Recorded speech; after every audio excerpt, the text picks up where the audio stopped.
कविंद्र नामक ग्रंथ बहुत ही प्रसिद्ध है। इसके अतिरिक्त विनोद चंद्रिका और जोगन लीला नामक इनकी 2 और पुस्तकों का पता खोज लगभग मिलता है। विनोद चंद्रिका सावंत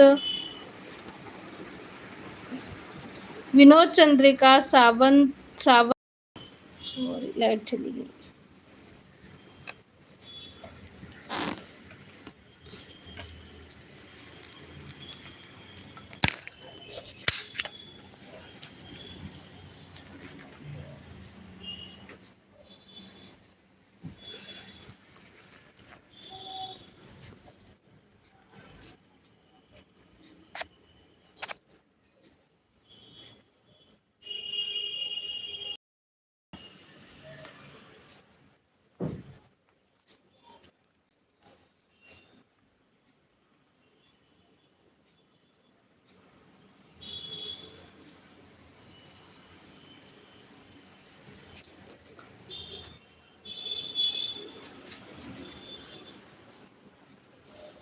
विनोद चंद्रिका जो है उसका समय था 1777 और रस चंद्रोदय सावंत 1804 में बना है।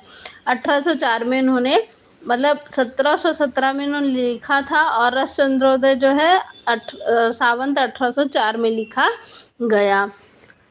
किसने लिखा था? कविंद्र ने लिखा था।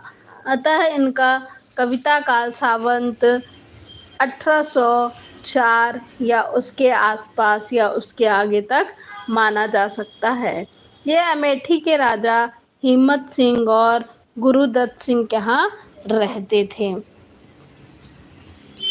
इनके जो गुरुदत्त सिंह थे उनका नाम था भूपति, उपनाम भूपति जाना जाता है। इनका जो चंद्रोदय श्रृंगार था वह एक अच्छा ग्रंथ था। उस समय श्रृंगार रस की रचना अधिक होती थी। इनकी भाषा मधुर और प्रसादपूर्ण मानी जाती है। वर्ण विषय के अनुकूल कल्पना भी ये अच्छी करते थे। इनके 2 कवित्व नीचे दिए गए हैं। 2 उदाहरण आपको नीचे इसके मिलेंगे कविता के। शहर मांझर ही पर एक रागी जय, छोह पे नगर के सराय के उतार की, कहत कविंद मन मांझ की पैरंगी झां, खबर उड़ानी है बटोही तय के मार की, घर के हमारे परदेश को सिधारे, या देते दया के विचार ही हम रीति राहेब की। ये कुछ पंक्तियाँ जो हैं वह दी गई हैं या उद्धृत की गई है। श्रीपति ये जो थे 2 श्रीपति देखिए मिले हैं हमें। एक श्रीपति थे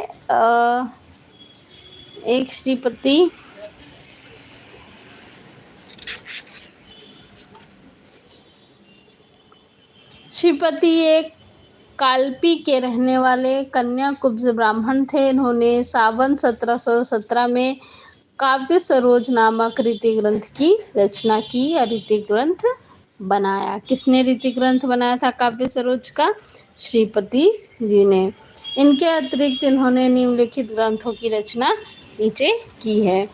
कवि कल्पद्रुम और रस सागर, अनु प्रसाद विनोद और विक्रमा विलास, सरोज कालिका और अलंकार गंगा। देखिए अगर आपको एक आपको मैं ट्रिक बताती हूँ। रीतिकाल क्या था? रीतिकाल में श्रृंगार की रचनाएं अधिक हुई थी, अलंकार अधिक लिखे गए थे, अलंकार ज़्यादा से ज़्यादा लिखा गया था। तो अधिकतर क्या है, अगर ऑप्शन में पूछा जाए तो अलंकार जैसी रचनाएं बहुत अधिकतर होंगी जो रीति ग्रंथकार जो कवि होंगे उनकी रचनाएं होंगी। और लेकिन रीति ग्रंथकार कवि को पहचानने के लिए आपको रीतिकाल के कवियों को जानना होगा, तभी आप उन्हें पहचान सकते हैं।